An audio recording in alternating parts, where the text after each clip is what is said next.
get started again, everybody's had their mandatory break, and I'm Will Harris. I'm one of the partners at Vascular Institute. If I haven't met some of you before, I'm talking about chronic venous insufficiency, and it's something about which I've become somewhat passionate. I do speak for BD and Phillips on occasion, and sometimes in regards to venous disease. It affects millions of lives and is almost a pandemic, affecting upwards of 100 million people just in the United States alone. I mean, there are estimates from 150 to 175 million, but think about it this way: 1/3 of the people in this room probably have some element of venous insufficiency, and it's probably at least slightly symptomatic. You probably just don't even know that you have it. Venous ulcers are a huge problem in the patient population as well.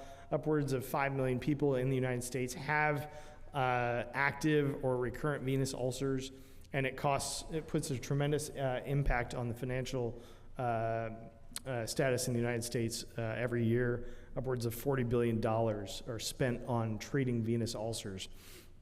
The incidence of new venous ulcer cases is actually higher in the patient population than that of cancer or coronary artery disease, especially critical limb ischemia. The way I think about it is a wound on a leg is always of a vascular origin, be it arterial or venous. And so it's important to identify these patients and to treat them. A wound that persists is not normal. It should be aggressively investigated and interrogated, and more often than not, it's of venous origin. And so who's at risk for venous insufficiency? Age is a factor. As we age, the valves wear out. Family history of varicose veins. Patients always say, Granny had these varicose veins, had them stripped years ago, now I've got them. History of DVT, history of phlebitis, multiple pregnancies. I tell people we see it in women and women who've been pregnant and men who look like women who've been pregnant. And I also give women the opportunity to blame their children one more time for giving them these painful, ugly, large varicose veins. Restless leg can present as venous insufficiency, or venous insufficiency can rather present as restless leg syndrome. Skin changes are not normal. Skin color changes where they have that tan essentially extending from their mid-calf region down to their foot, and they haven't been out in the sun for years. Itching, cramping, swelling, pain, fatigue, all signs and symptoms of chronic venous insufficiency.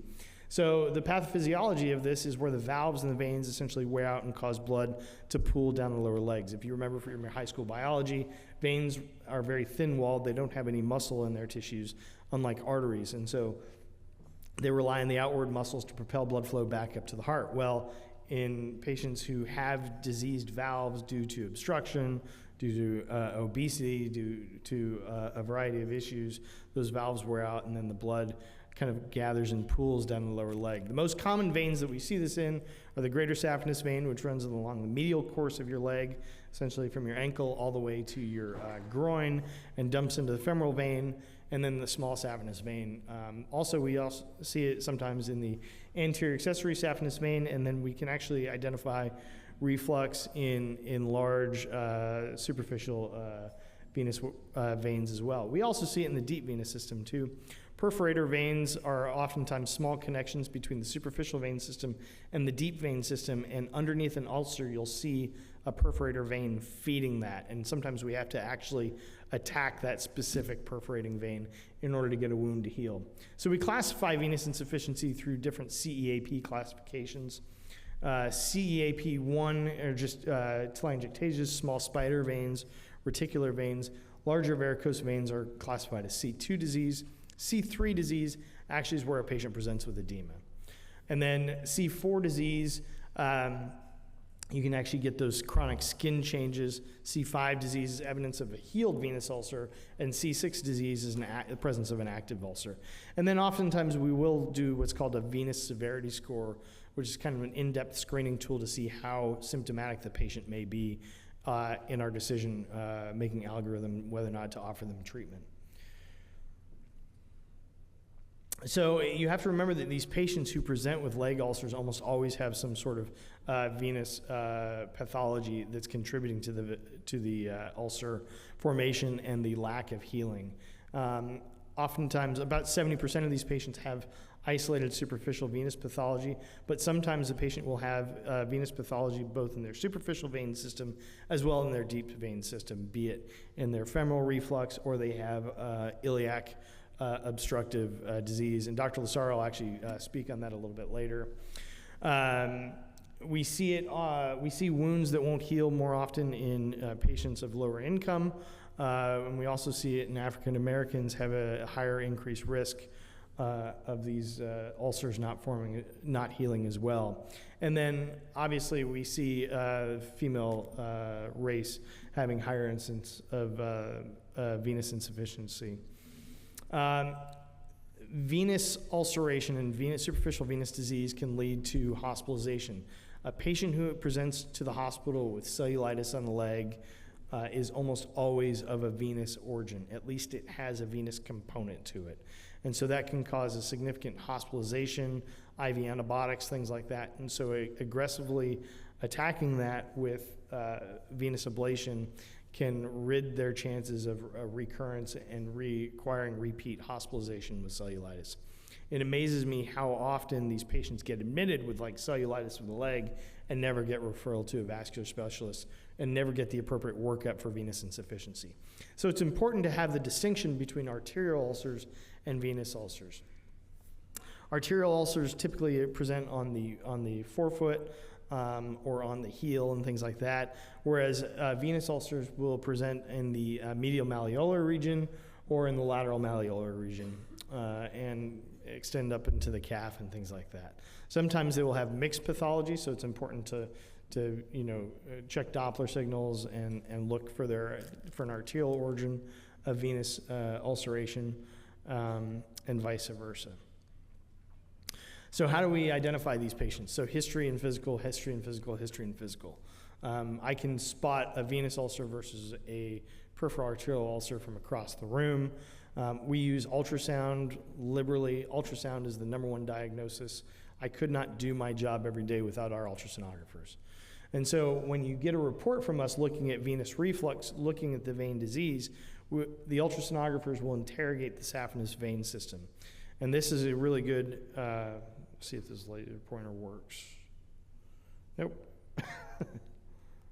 And so you can see the diameter of the veins, and that's really important to see whether or not we can treat the vein, and then the amount of reflux where the blood pools in that leg is timed in milliseconds. And so this patient has significant greater saphenous venous reflux throughout, and those vein diameters are pretty large, especially for, say, a female. We expect to see a vein diameter of 3-4 millimeters. When you start getting into 5 and 6 millimeters, I know those veins are diseased. So we have multiple current therapy modalities that we utilize, and I always tell patients to exercise and to walk. That's never the wrong answer. Patients ask me frequently if they have vein disease, should they be more careful? Absolutely not. Keep going about their lives and exercise, exercise, exercise. The more muscle you build up, the more blood flow you return back up to the heart. We also aggressively promote the use of compression stockings. And so every single patient who comes in with venous disease, we encourage them to wear compression if at all possible. Sometimes we have to get even more aggressive with compression, put them into Una boots. Venoactive drugs are very rarely utilized, and we'll go into more interventions in just a second. Radiofrequency ablation is kind of one of our mainstays. We use that for a lot of treatment of greater saphenous venous disease. Above the knee, essentially the catheter enters into the vein, and then we inject up and down the leg. This is a video kind of demonstrating it. So we access the vein under ultrasound guidance. Everything is under ultrasound guidance. And we put that green thing as a sheath, and so it's a doorway in and out of the vein. We put the sheath in and then advance the radiofrequency catheter into the vein system, and then we inject up and down the length of the vein with tumescent solution, which is a combination of normal saline, sodium bicarbonate solution, and lidocaine. And what that does is insulate the area to prevent surrounding nerve injury and surrounding pain. That catheter heats up to high temperature, as it's doing right there, and when it heats up to high temperature, it burns that vein or cauterizes that vein and closes it down. It's a similar mechanism which you may have heard when people say they laser veins, EVLT. We used to do EVLT. We kind of moved away from that. The closure rate is a little bit better with radiofrequency ablation long term. We typically use the radiofrequency ablation catheters above the knee, from essentially the knee up to the groin. For the veins there, there's a lower risk of nerve injury and a lower risk of deep venous thrombosis when we use the radiofrequency ablation catheters, and then we'll move on to other treatment below the knee for the saphenous veins, essentially below the knee and the lesser saphenous vein. This is a pretty common example. We'll access the vein somewhat around the knee, underneath it. These giant varicose veins are being fed by the greater saphenous vein running underneath this area. If we close the greater saphenous vein along the length, these veins subsequently thrombose and go away. Sometimes it will require some adjunct therapy like stab phlebectomies or injection of foam into those large ropey varicose veins, but usually just you can treat underneath it and it will close them down. Here's another case that I really like to talk about, an anterior accessory saphenous vein. It's overlooked very frequently, but it can cause significant discomfort and pain. This ultrasound, as you can see, has pretty significant reflux in the anterior accessory saphenous vein, and the patient has ropey varicosities coming out their lateral thigh. This is the medial aspect here. This is the lateral aspect over here, and you can kind of see these ropey veins that are causing the patient significant discomfort. In that case, we actually access the vein in a fairly short segment and can adjust the treatment length of the catheter and then close down that vein that's feeding all those varicosities. I'm sorry, I keep hitting not the laser pointer and the... We also have short radiofrequency ablation catheters that can get into those perforator veins that I talked about, especially if they're large enough and feeding a wound and heat up to high temperature and can burn that little perforator vein that's causing a wound not to heal. We use that for CEAP5 and CEAP6 wounds.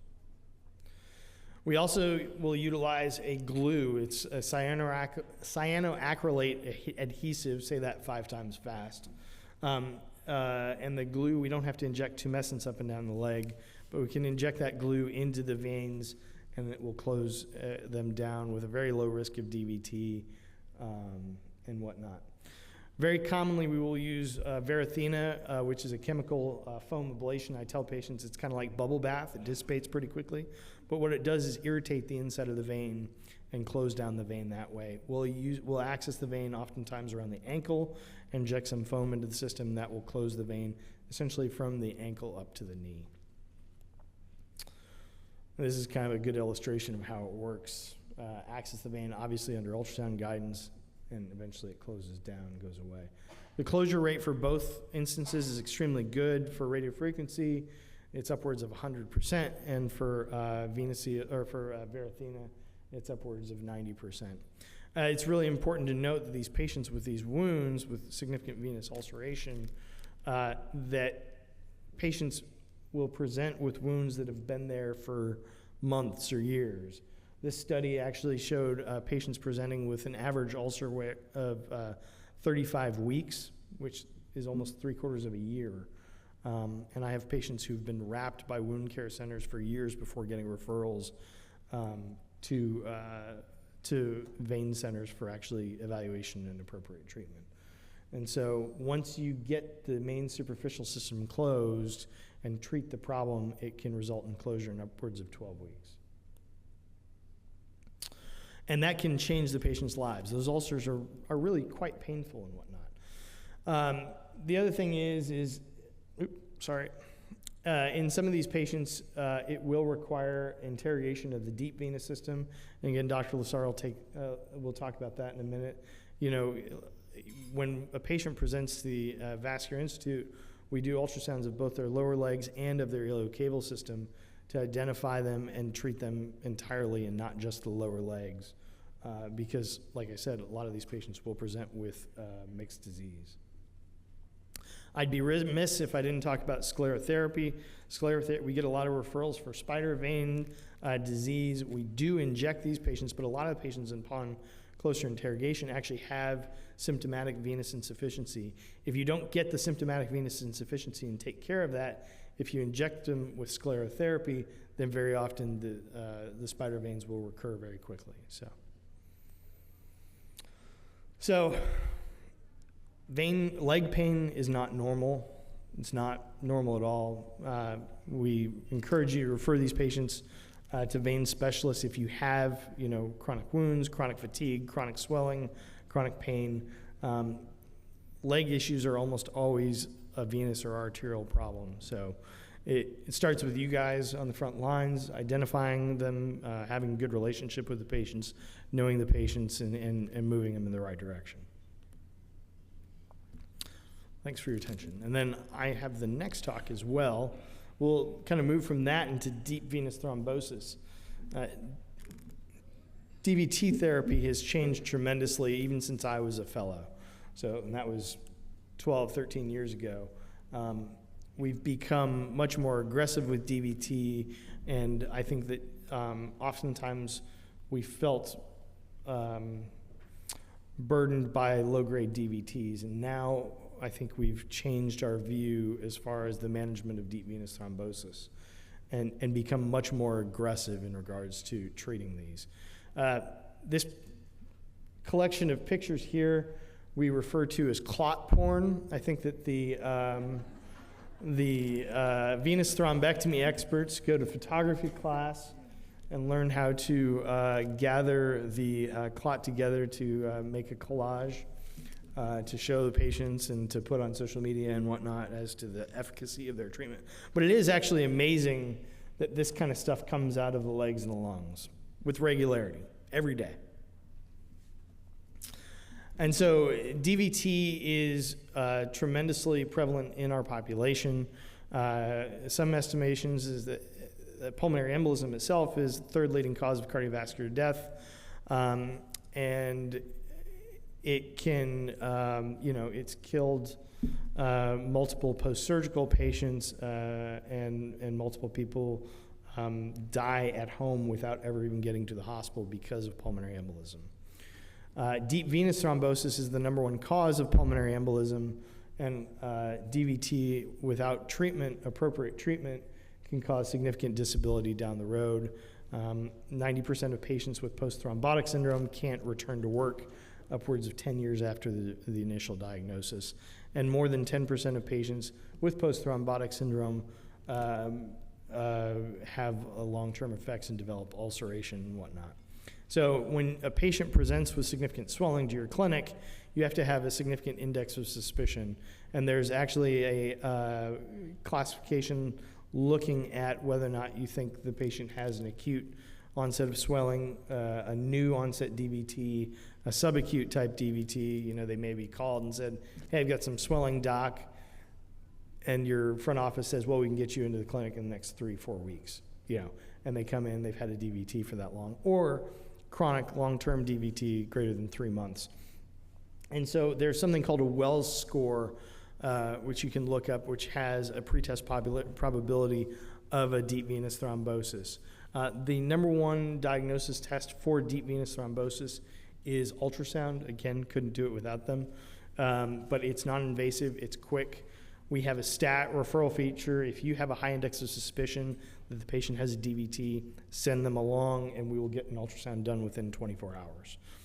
You're never wrong to put them on systemic anticoagulation until you know the answer one way or the other. I think that's a good thing if you have a high index of suspicion.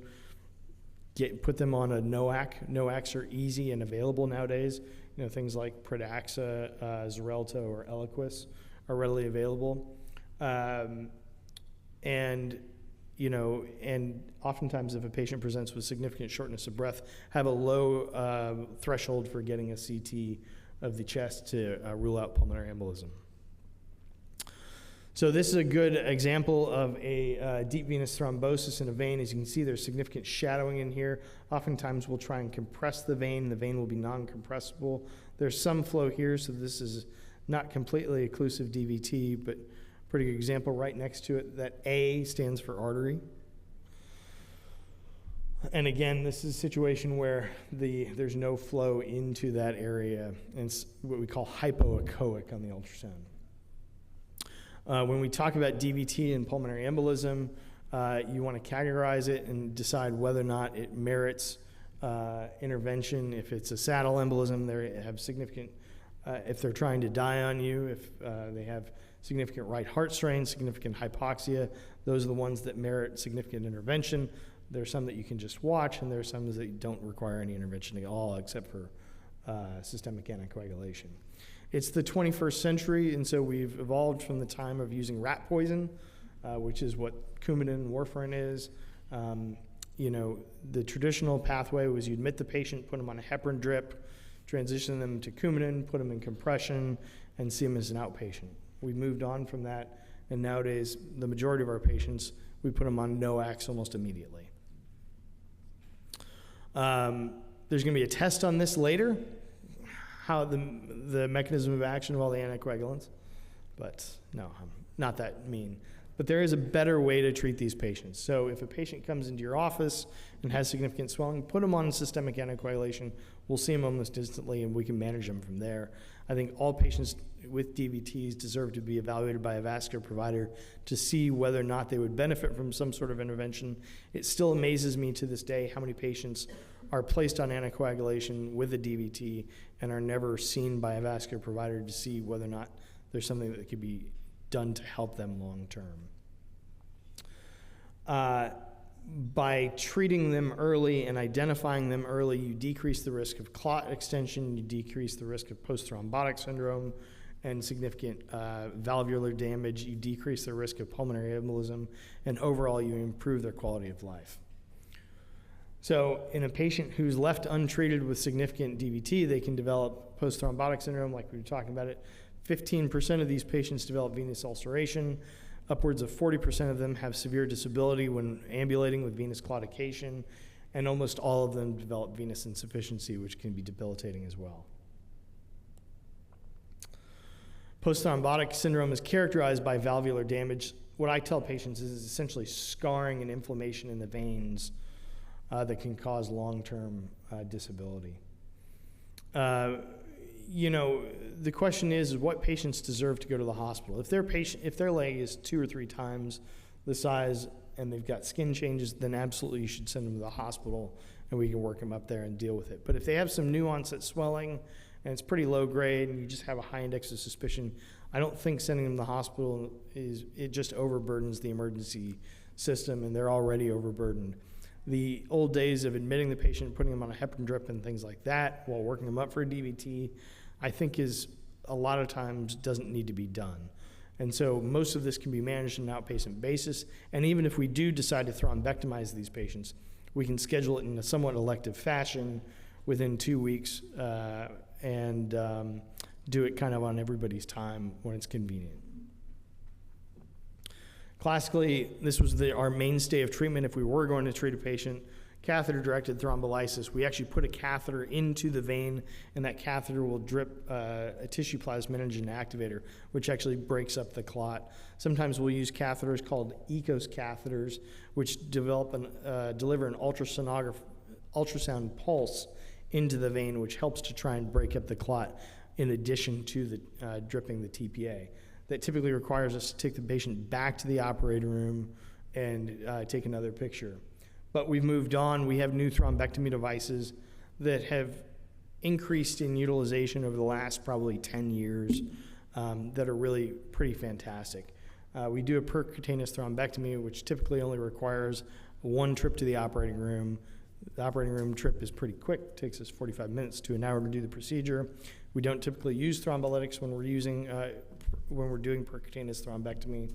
There's a risk to thrombolytic use. Obviously, it can cause stroke and bleeding from other places. It's a low risk, but I've seen it happen, and any vascular provider in this room has seen it happen, and it's a pretty detrimental thing when somebody gets a stroke from TPA. So if we can avoid using it, it's all the better for the patient.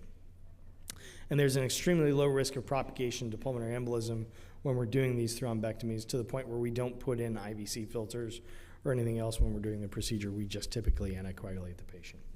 We have a multitude of thrombectomy devices that we use for these sort of things for percutaneous thrombectomy, and we individualize it to the patient and the location of where we're attacking. Upper extremity DVT is a thing. We see it. We don't see it often, but you see it definitely. The most common etiology is Paget-Schroeder disease or thoracic outlet syndrome, in which you get a narrowing of the subclavian or axillary vein in the thoracic outlet, oftentimes from an accessory rib or the first rib, and the costoclavicular ligament impinging on that vein. Classically, you'll see it, the classic person you'll see it in is like a baseball pitcher or a tennis player who have repeated upper arm motions, but you can see it in other people as well. Sometimes you will develop significant swelling and DVT in patients with pacemakers or PICC lines that enter into the axillary or subclavian vein, causing chronic irritation and scarring. And then sometimes you'll see it in patients who have malignancies. One thing we get asked frequently is who gets an IVC filter. So really the gold standard answer is the patient who has a contraindication to anticoagulation for one reason or another. Failure of anticoagulation, and patients who say are going to undergo a significant surgery and have to be off anticoagulation and have a history of DVT. So this is a patient with a duplicated inferior vena cava, meaning they have an inferior vena cava running up to about the level of the diaphragm on either side of the aorta. They had significant pain and swelling to the right lower extremity. They had an old filter in there. We did a percutaneous thrombectomy through their right femoral approach into their iliac system and then put in a stent to reconstruct that area. The stents that we use now, and Dr. LeSar will talk about that later for deep venous disease, but the stents now are FDA approved and indicated for use in the iliofemoral region and work extremely well, and their long-term patency is very good.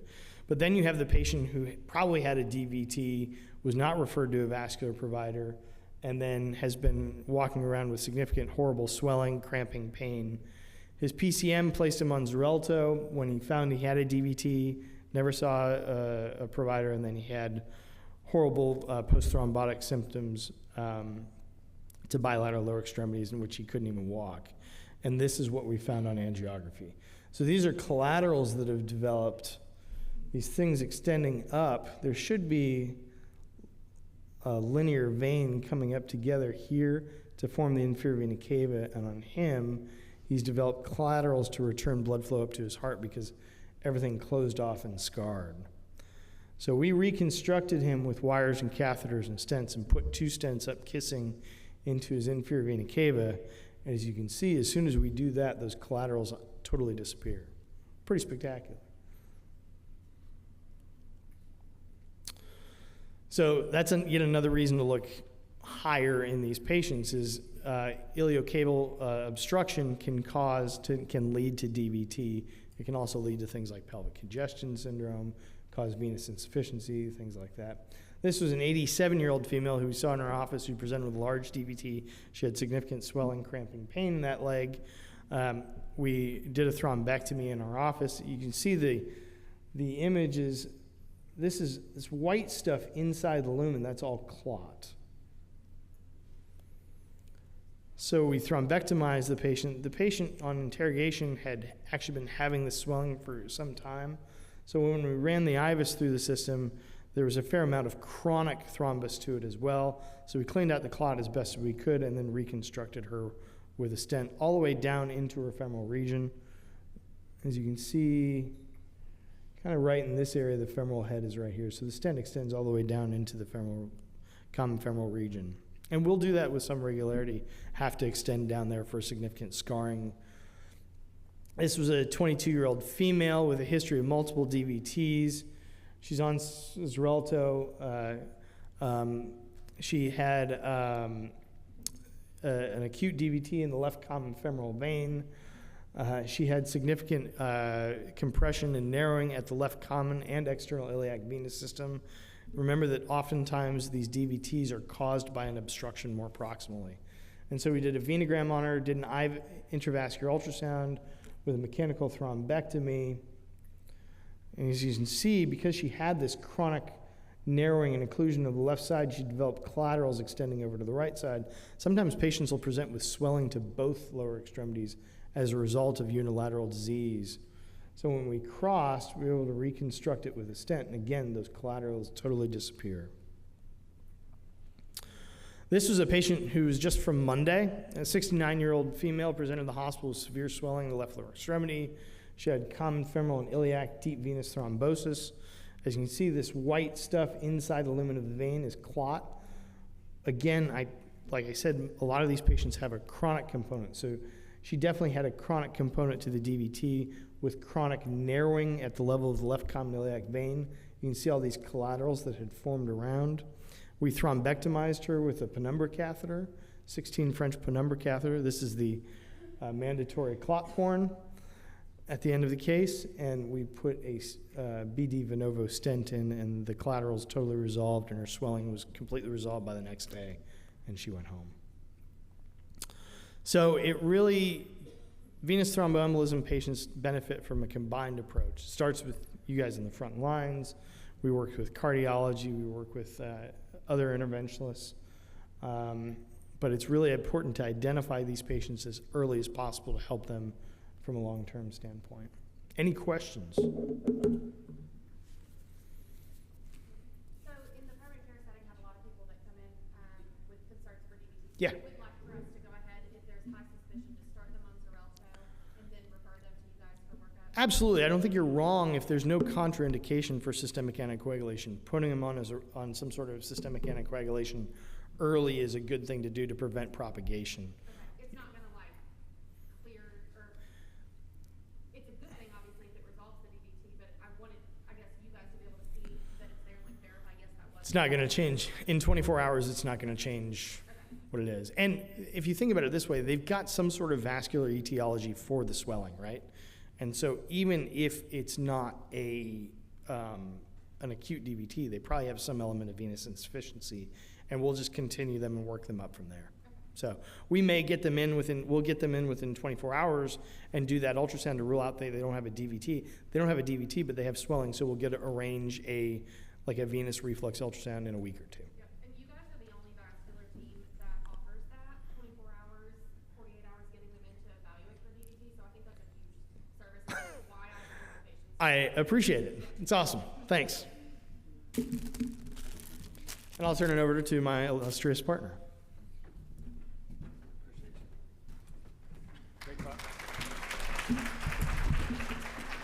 Great talk, Will.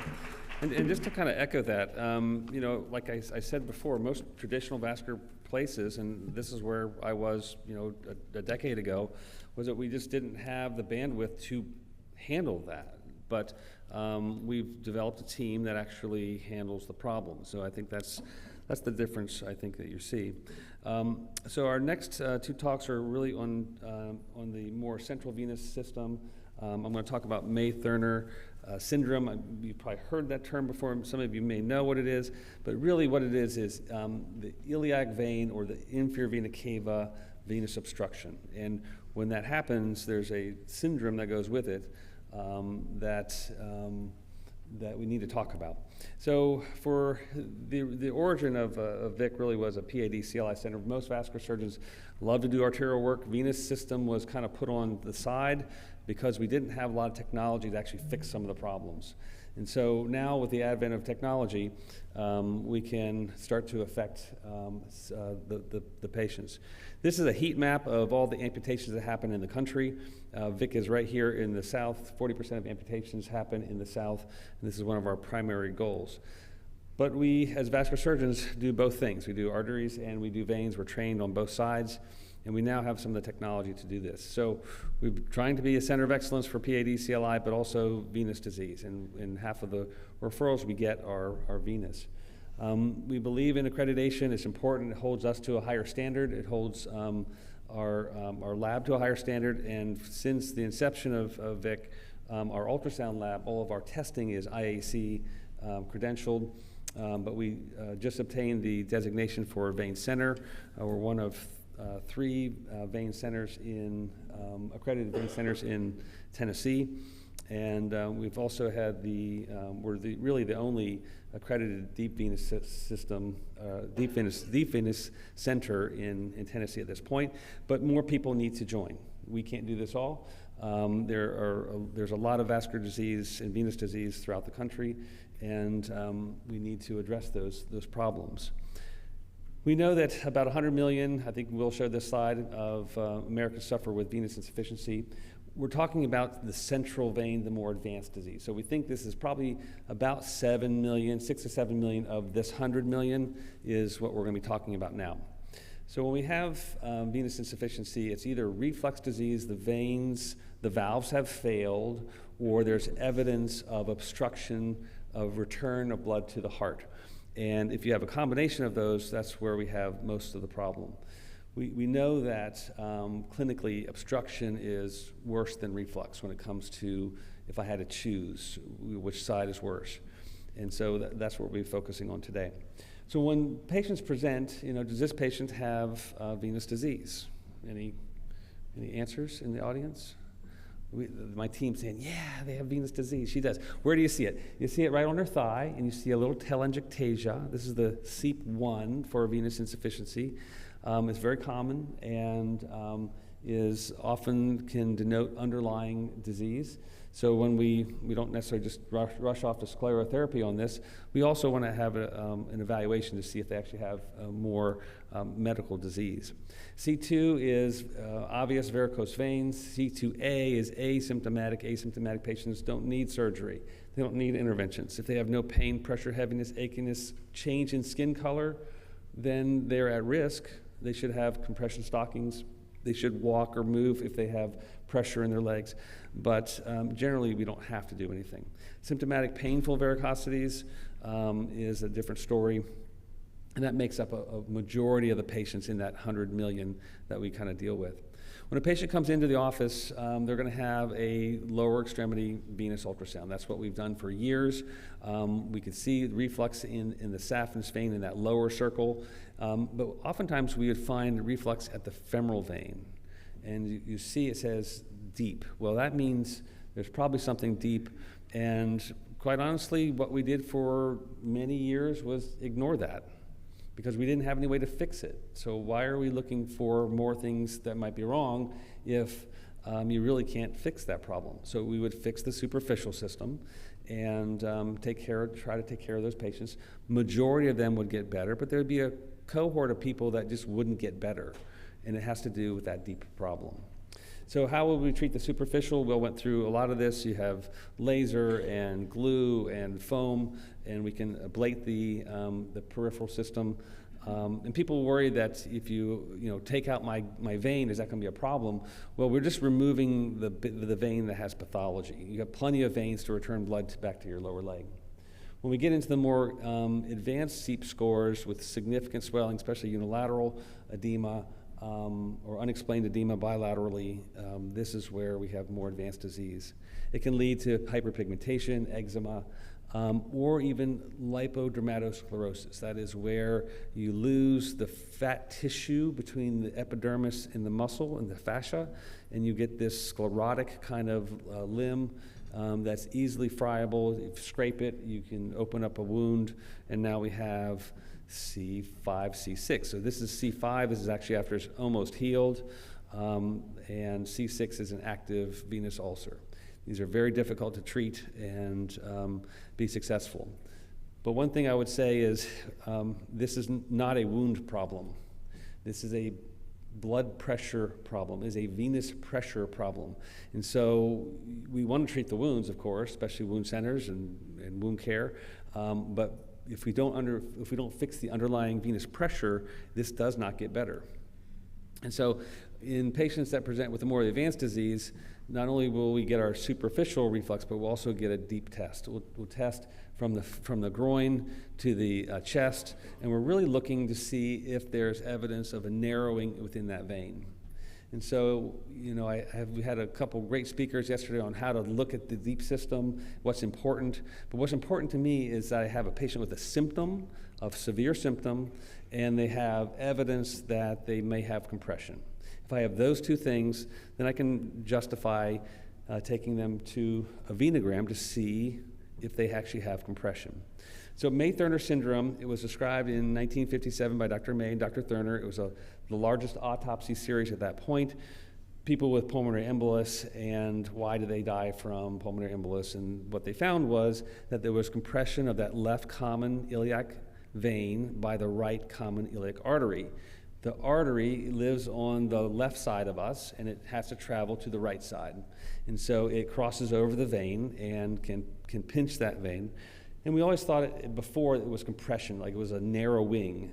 But what we really found, and what Dr. May and Thurner found, was that there's intraluminal webs, we call it synechiae, but it is a scar tissue forming underneath where that artery is. And so there's damage inside that vein. And that obstruction, that blockage, can then lead to collateral circulation. So those two things are actually what Dr. May and Dr. Thurner explained to us and helped us understand. So when we look at the pelvic vascular anatomy, this is the left hemipelvis. You can see the vein being compressed by essentially 3 points. One is that left common iliac artery crossing over. It could be the internal iliac artery or all the way to the groin where the inguinal ligament lives.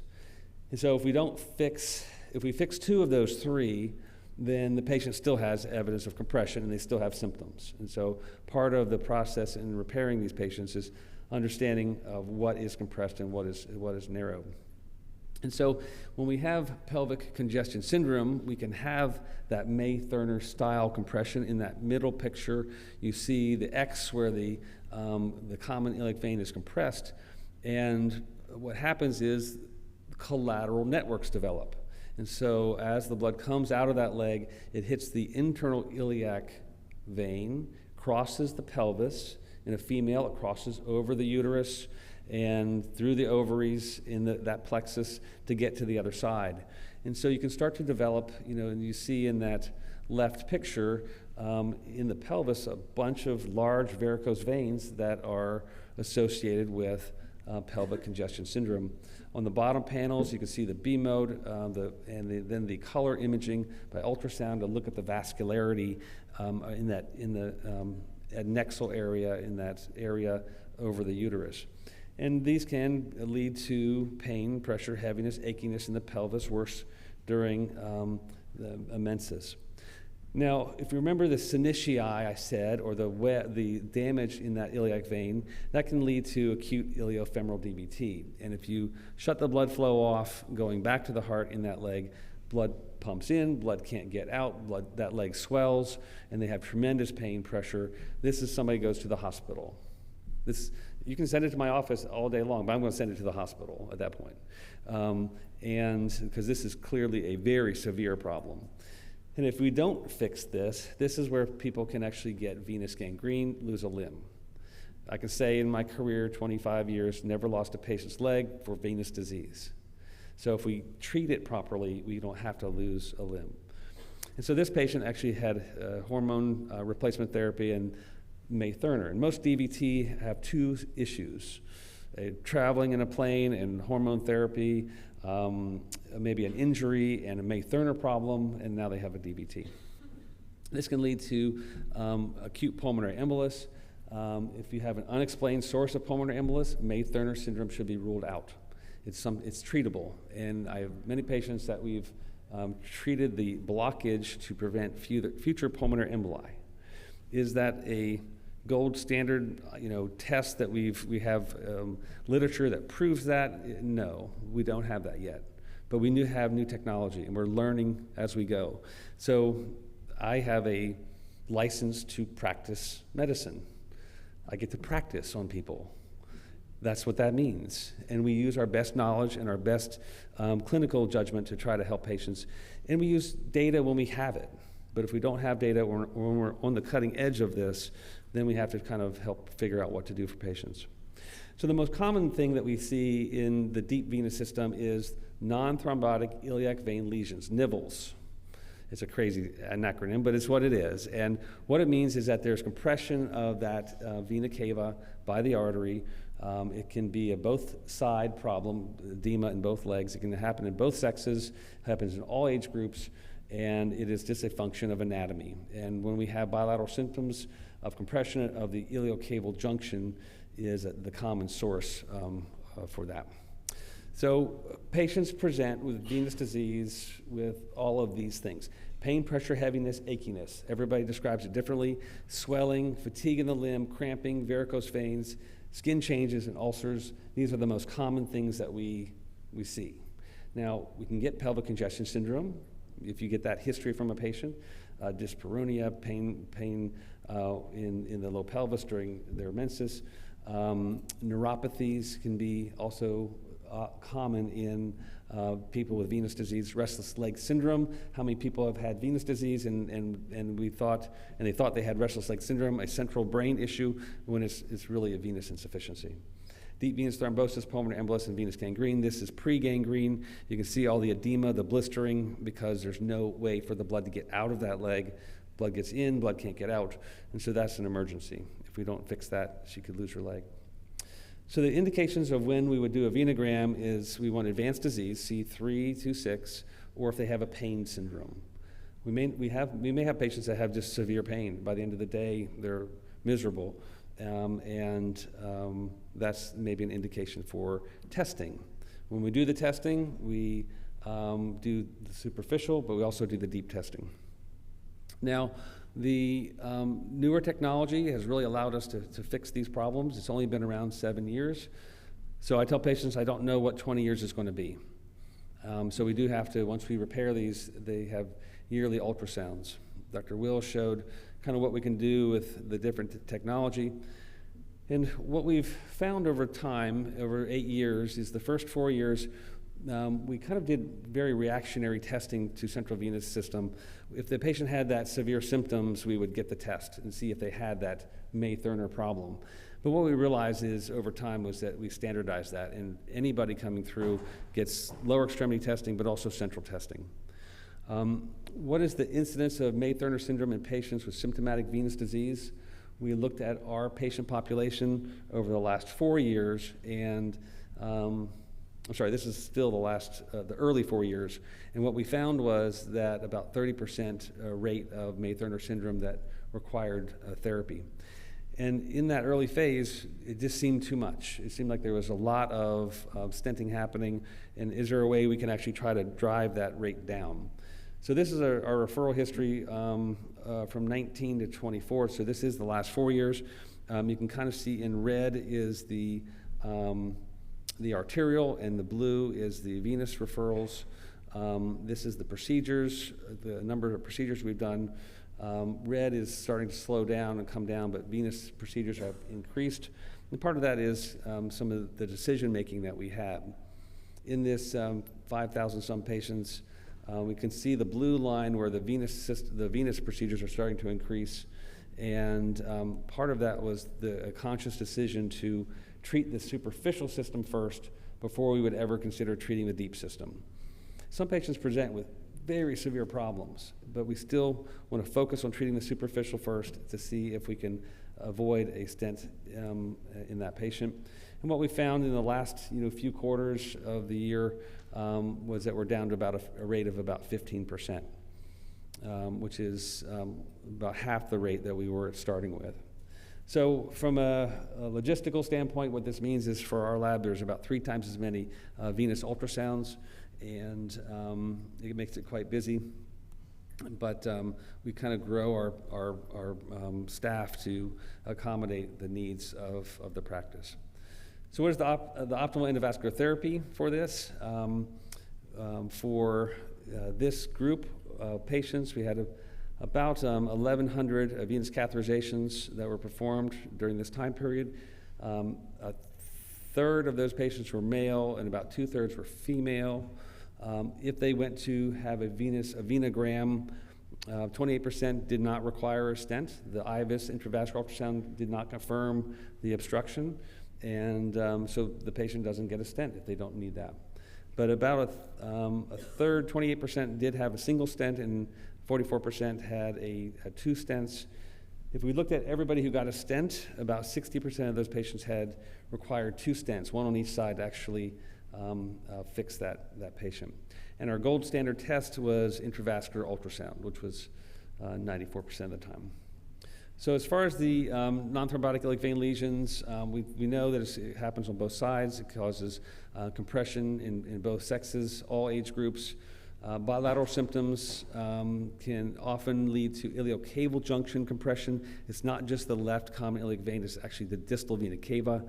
And technical repair requires bilateral kissing stents in about 60% of patients. This is not really well known or well documented. And so we just have a large series to kind of help understand that. So in this case, a 64-year-old white male, history of aortic ectasia, iliac artery dilation, presents with venous insufficiency, reports claudication, increased swelling, weeping of the fluid at the ankle level, discoloration of the toes and foot. He had a history of DVT-PE on chronic anticoagulation, smoker of cannabis, has pulses and has telangiectasias of the lower legs, hemostator and staining of the foot. So we do the workup with ultrasound testing. You can see the areas of circles where the reflux is present. We did measure the left common iliac vein as a narrowing. And you can see on the left panel the venogram, and I have an arrow pointing to an 80% stenosis. That was my call during the procedure. We verify that with the IVUS. In the right panel, the dark green circle is the normal caliber of the common iliac vein, and the blue teal circle is the area of compression. And so when you compare those differences, it's up to 68%. So we think that this patient's symptoms correlate with the findings at the intervention. We checked the other side. He had bilateral compression, and the green arrows, where the vein bifurcates and comes back together to the vena cava. And so our plan was to place stents at that level. You can still see that arrow where the blue arrow is. That's the area of compression. And that compression can lead over into that other side, into that right side as well. And so this is post-intervention. Ultrasound, if you look at it, you see a double barrel now in the distal vena cava, and the vena cava usually dilates up after that outflow obstruction is fixed. So that's the bilateral kissing technique for that stent reconstruction. Post-operatively, patient had no complaints, no swelling, no pain, no weeping fluid, walking was improved. This is a very consistent finding we have for our patients. 90+% have significant improvement. Some cured, some, most up to 90% significant improvement. We do for at least our treatment protocols for these patients for non-thrombotic occlusive disease, we use dual antiplatelet therapy or systemic oral anticoagulants for about 6 months, aspirin for life.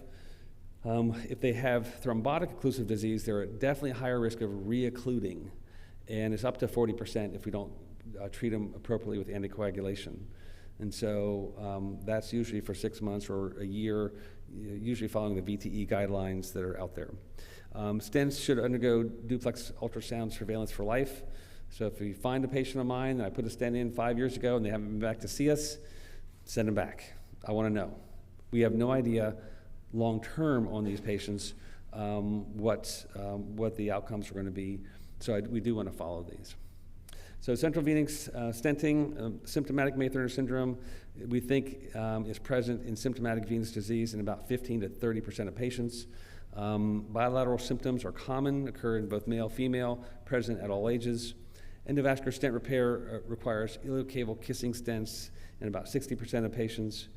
And this technique seems to be durable with few complications, excellent symptomatic relief at this point. All right, so we're going to move on to that second talk. So I'm going to close the session on venous today.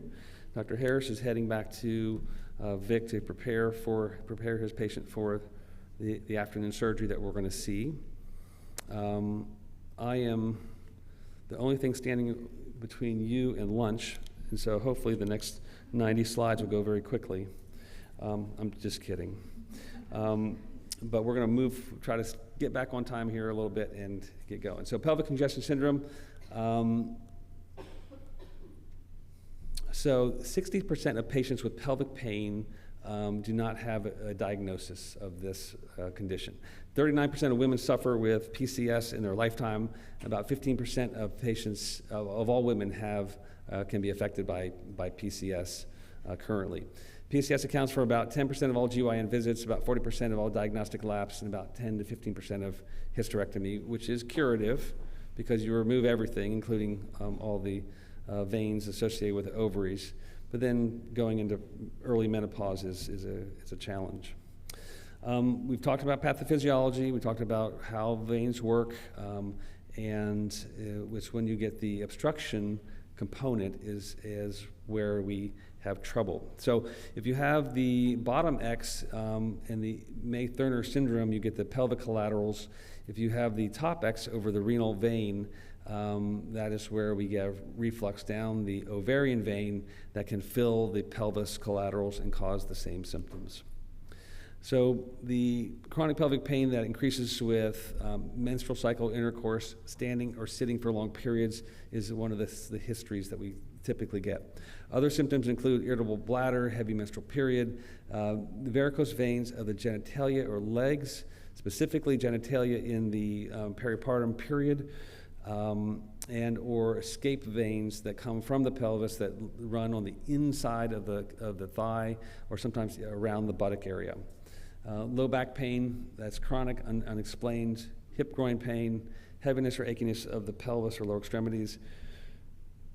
These are very common complaints for lots of different things. And so that should be on the mind that there might be a pelvic venous related issue. If it's a pelvic congestion syndrome, it's ovarian vein reflux only. If it's Thurner syndrome, it's iliac vein compression, possibly ovarian vein reflux.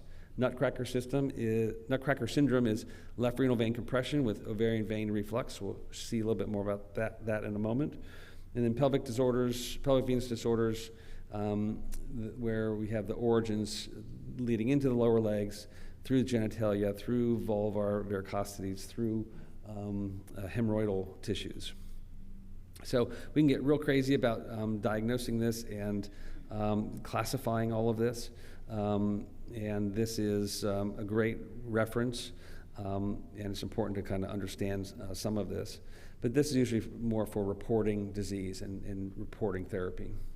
The diagnosis of this is pelvic congestion syndrome is based off on the correlation of the clinical presentation, the history, the physical, and the findings on venous reflux and the various testing, especially central venous testing. The pathophysiology of PCS is through the pressure through the internal iliac vein, dilation of the ovarian veins through pregnancy, hormone leading to valvular incompetence, retrograde flow. Obstruction can result from compression of the iliac vein, the Thurner, or the left renal vein nutcracker. So let's go through that. The left renal vein is underneath the superior mesenteric artery. That's a natural, normal course for this. That vein can be pinched, and if you see where the arrow is, that's where the vein is actually pinched. The IVC on the right side of the body, the SMA and aorta are the two circular structures right there in the middle. This is all clearly seen and diagnosed by a non-invasive ultrasound. When you have left renal vein compression, you now have the outflow for that kidney is through the collateral network, and that's often the ovarian vein.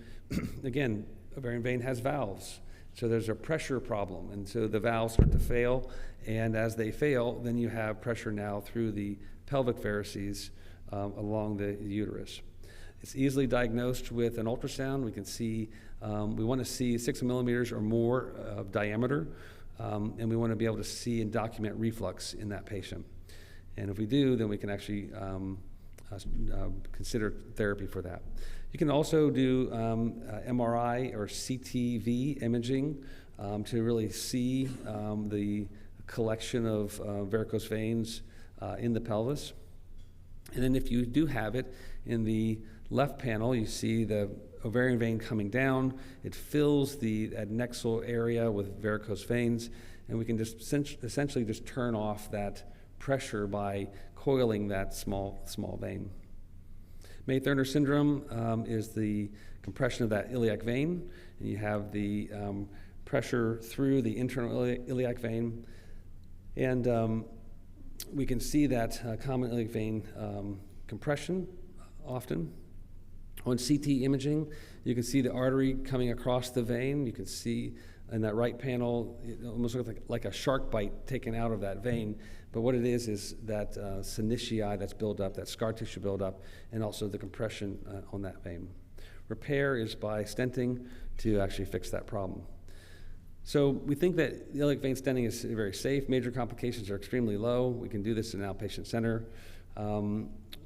It's important to define pelvic venous disorders with the appropriate venous testing. And if a patient presents with both ovarian vein reflux and May-Thurner syndrome, which is a common thing, if we fix the May-Thurner obstruction with a stent, then about 76% of the time all symptoms resolve. It's from the internal iliac vein, which drives most of the symptom. Dyspareunia improves significantly, but about 25 to 30% of the patient's symptoms don't resolve, and we do have to go in and coil embolize that ovarian vein. Is it safe to have stents and pregnancy? I know of 2 Vic babies that have had iliac vein stents, and they tended to do fine. All the literature says there's really not an issue. But again, we don't have years of literature. This is a case of a 34-year-old female, history of pelvic pain, multiple years, dull ache, low pelvis, worse during menstrual time, painful intercourse, had a tubal ligation, C-section, ovarian cyst, a vapor, and she has significant bilateral lower extremity swelling.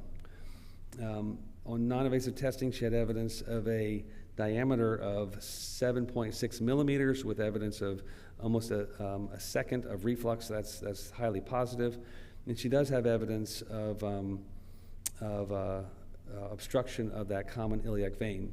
As we move from the hip to the heart, the veins should be getting larger in size. And in hers, they don't actually progress.